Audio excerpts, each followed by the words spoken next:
നമ്മള് തമ്മിലുള്ള ബന്ധം കൊണ്ടാണ് ഞാൻ ഈ നാണം കെട്ട കാര്യങ്ങളുടെ അടുത്ത് പറയണത് കേട്ടോ. മനസ്സിലായോ?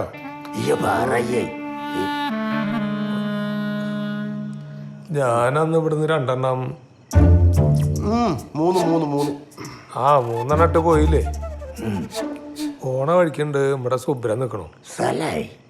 അവണ്ട് നമ്മുടെ വിജയേട്ടന്റെ ഗേറ്റിന്റെ മുമ്പിൽ ഇങ്ങനെ നിക്കണു. കയ്യിലൊരു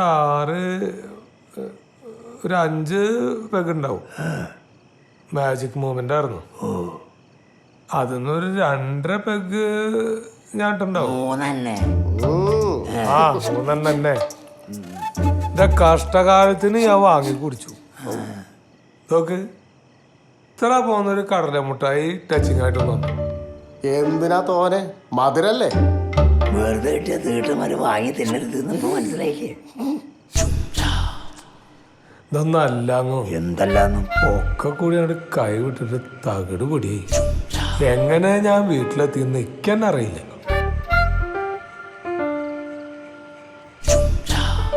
ഞാൻ ഓണരുമ്പോ എന്റെ മേത്തൊരു ഭാര. ആ ഭാരം അറിഞ്ഞിട്ടാ ഞാൻ ഓണരുന്നത് തന്നെ. മേത്തൊരാളിരിക്കണ പോലെ.